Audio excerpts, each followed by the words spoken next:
আজকে আমি আপনাদের জন্য এমন একটি ভিডিও নিয়ে আসলাম।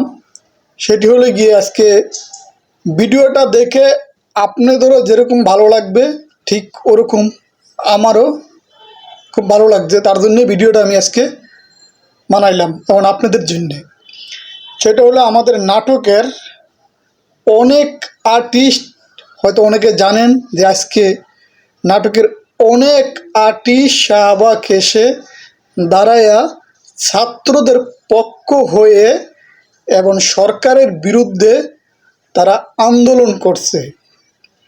সেখানে নাটকে আমাদের নাম্বার ওয়ান মোশাররফ করিম ভাই উনিও ছিলেন এবং অনেক মোটামুটি ভালোই আর্টিস্ট ছিলেন টুকটাক।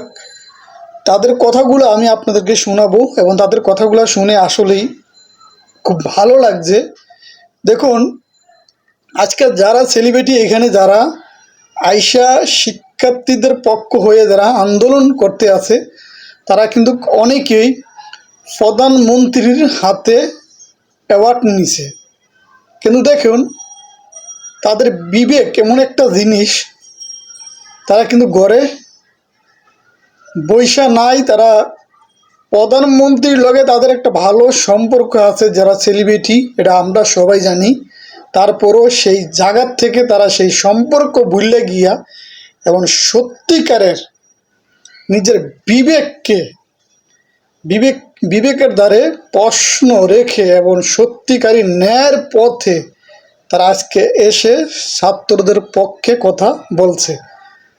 আজকে তারা মাঠে এসে কথা বললো, অনেকে ফেসবুকেও প্রতিবাদ জানাইছে, অনেক সেলিব্রিটি যেরকম আমাদের নায়ক শাকিব খানও জানিয়েছে, এরকম অনেকে।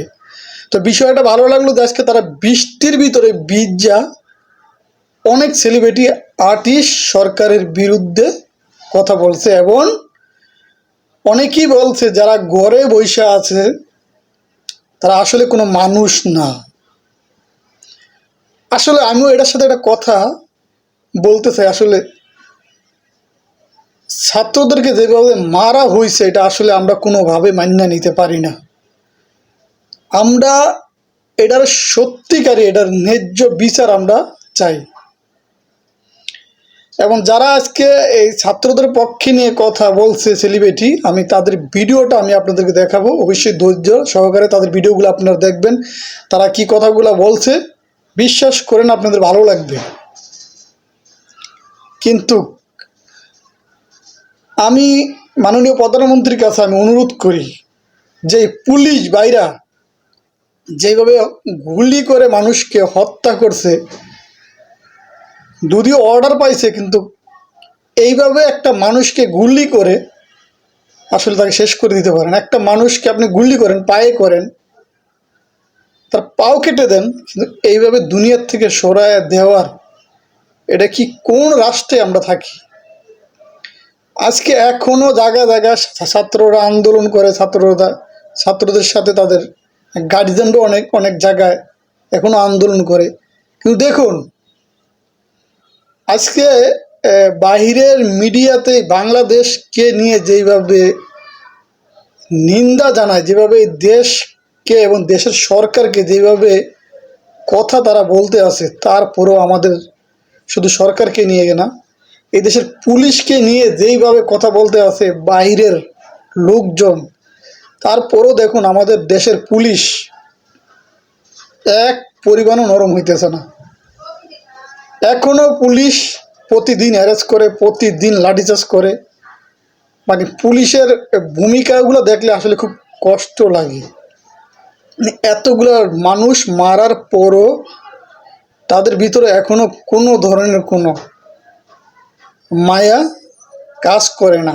আপনারা একটা ভিডিও হয়তো অনেকেই দেখছেন এবং কি অনেকেই জানছেন যে পুলিশের গুলিতে পুলিশের সন্তান মারা গেছে। নিউজে যেটুক দেখলাম যে তার বাপ তাকে আন্দোলনে যেতে তার মা ছেলেটির অনেকবার নিষেধ করছে, সে তারপরও নাকি সে আন্দোলনে আইছে। সে আন্দোলনে আইসা যখন সে মারা যায়, তার বাপ মা ছেলেটিকে খোঁজা শুরু করে, কিন্তু খুঁজতে খুঁজতে পায় না। একটা সময় একটা সাংবাদিক বলে আপনি ঢাকা থেকে হাসপাতালে গিয়ে যেখানে ওই যে লাশ রাখে, সেখানে গিয়ে তারে বললো দেখতে। তো সে যেখানে ওইখানে গেল, গিয়ে দেখে তার সন্তান পুরা গুল্লিতে বুকটা একেবারে, মানে কি বলবো, এতগুলো গুল্লি করছে, পুরা বুকটা একেবারে জাগরা হয়ে গেছে, মানে কতগুলা গুলি করছে এটা হিসাবের বাইরে। তখন সে তার বসরে ফোন দেয়, তার অফিসারে ফোন দেয় যে আজকে এই ছাত্রদের গুলিতে আমার ছেলে মারা গেছে স্যার। কিন্তু এতগুলা গুলি করার কি কোনো কারণ ছিল স্যার? আমার ছেলের পুরা শরীরটা একেবারে গুলি কইরা, পুরা শরীরটা, মানে এতগুলো গুলি করার তো কোনো কারণ ছিল না স্যার।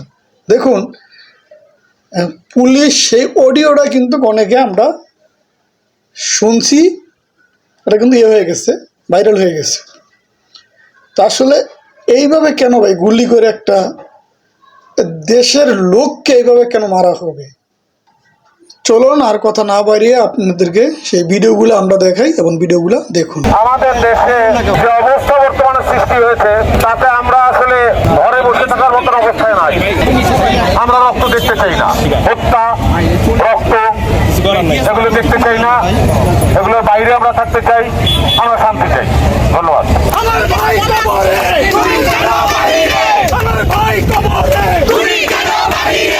আমি এখান থেকে তখনই যাব যখন এখানকার ক্রাউডটা কমে যাবে। তো আপনারা আমি থাকতে থাকতে প্লিজ বাড়িতে ফেরত যান। Thank you. এখানে আমাদেরকে যারা এতক্ষণ, যারা আমাদের বিশ্ব মাধ্যম শিল্প সমাজ, আমরা যারা এখানে এক সাথে হয়েছি তাদের সবাইকে ধন্যবাদ। এবং আমি আরেকটা ধন্যবাদ দিতে চাই আমাদের পুলিশ ভাইদেরকে। আমাদের সাথে আজকে এসে নেগোশিয়েট করেছে ভদ্রভাবে, আমাদেরকে মানবিক মর্যাদা দিয়েছে, নাগরিক হিসেবে আমাদের সাথে কিভাবে কথা বলতে হয় সেটা করেছেন, চেষ্টা করছেন। এইটা একটা ভালো দিক। আমরা এরকম আরো অনেক ভালো দেখতে চাই।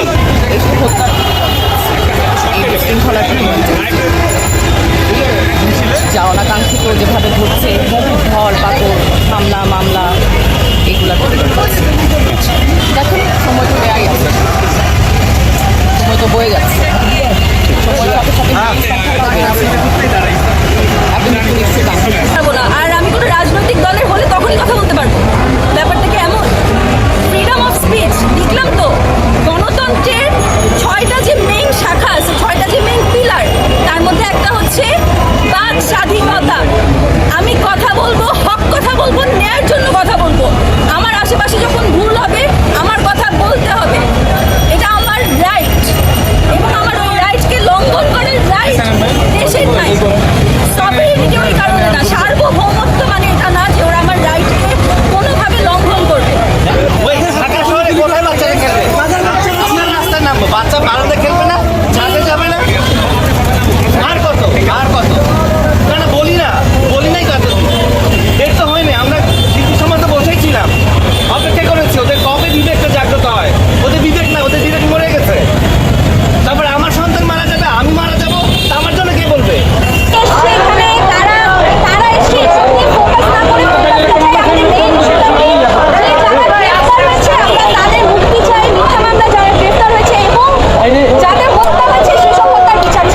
ছাত্রদের থাকার কথা আজকে ক্যাম্পাসে, ছাত্ররা আজকে আন্দোলন করতেছে এবং তারা দীর্ঘদিন ধরে আন্দোলন করছে 9 দফার জন্য। এবং তাদের যে 9 দফা সেটা পূরণ হলে তারা বলেছে তারা আবার ফিরে যাবে। এই যে কোমলমতি ছাত্ররা যারা অধিকারের জন্য লড়াই করছে, আমার মনে হয়েছে যে আসলে আমরা ছাত্রদের পাশে দাঁড়াচ্ছি না, ছাত্ররা অনেকদিন পরে আমাদের পাশে দাঁড়াচ্ছে। ছাত্ররাই এখন আমাদের শিক্ষক, ওরাই আমাদেরকে শেখাচ্ছে যে কীভাবে ন্যায়ের জন্যে, বৈষম্য কমাতে, একটা সামাজিক সম্মান নিয়ে এই সমাজে থাকা যায়, একটা মানবিক রাষ্ট্র গড়া যায়। সেই কারণে আসলে আমরা শুরু থেকেই ছাত্রদের পাশে বসে আছি এবং প্রতিবাদ করে যাচ্ছি। সাধারণ মানুষ তারা যেভাবে একাত্মতা প্রকাশ করেছে সেইটাই আসলে মূল বিষয় যে আজকের এখানে একটা তো ক্ষতির সম্মুখীন সারা দেশ হয়েছে, তো সারা দেশ যখন হবে আমরা দেশের ভেতরের যে ইন্ডাস্ট্রি সেখানে তো অবশ্যই এই ক্ষতিটা হবে, কিন্তু এই ক্ষতি যত তাড়াতাড়ি পুষিয়ে নেওয়া যায়, দেশ তো চায় না কেউ ক্ষতির সম্মুখীন হোক, কিন্তু একই সাথে অধিকার এবং এই ন্যায়ের অধিকারের কিন্তু যেই দাবিগুলো সেগুলো পূরণ হলে দেশ আরও ভালো দিকেই আগাবে আর কি, সেই ক্ষতিটা একসময় থাকবে। আমাদের পুলিশ ভাইদেরকে আমাদের সাথে আজকে এসে নেগোশিয়েট করেছে ভদ্রভাবে, আমাদেরকে মানবিক মর্যাদা দিয়েছে, নাগরিক হিসেবে আমাদের সাথে কিভাবে কথা বলতে হয় সেটা করেছেন, চেষ্টা করছেন। এটা একটা ভালো দিক, আমরা এরকম আরো অনেক ভালো দেখতে চাই। হাসিনা বাঁচায়, হাসিনা বাঁচায়, বাঁচায়, আমার ভাই কবরে গুলির বাইরে প্রতিকান্তে সূর্য উঠেছে, রক্ত লাল, রক্ত লাল, রক্ত লাল, জোয়ার এসেছে জনসমুদ্রে, রক্ত লাল, রক্ত লাল, রক্ত লাল, মাধব ছেড়ে হয়েছে কাল, হয়েছে কাল, হয়েছে কাল, হয়েছে কাল, জোয়ার এসেছে জনসমুদ্রে। আমরা আজকে এখানে এসেছি কারণ আমার মনে হয় যে কোনো যৌক্তিক বিবেকবান মননশীল মানুষেরই এই যে এত ছাত্র হত্যা হলো এবং ছাত্রদের উপর নিপীড়ন হলো সেটা মেনে নেওয়াটা খুব কঠিন। আমার মনে হয় যে কোনো মানুষের জন্য এটা মেনে নেওয়াটা কঠিন। এটা যেন সুষ্ঠু বিচার হয় সেইটুকু প্রতিবাদ, সেইটুকু চাওয়া তো আমরা চাইতে পারি। প্রচার করেন, আরও অনেক বেশি করে জানান দেন এবং অবশ্যই সোশ্যাল মিডিয়াতে আপনারা পোস্ট করার সময় হ্যাশট্যাগুলো ব্যবহার করবেন। এটা খুব বেশি দরকার, যাতে আন্তর্জাতিক মিডিয়া আছে, আন্তর্জাতিক যারা যোগাযোগের মানুষজন আছে, তারা যাতে আরও বেশি করে জিনিসটা দেখতে পায়, কারণ এটা কথা বলার এখনই আসলে প্রপার সময়। আমরা একটা গণতান্ত্রিক দেশ, গণতন্ত্র আমাদের অধিকার, for the people, by the people, of the people. পিপলের এখানে কোনো পাওয়ার নাই। তো আমরা আমাদের অধিকার সম্পর্কে জানতে চাই, আমরা আমাদের অধিকার সম্পর্কে আরও সচেতন হতে চাই এবং সচেতন আমরা হচ্ছি দেখে আমরা কথা বলছি।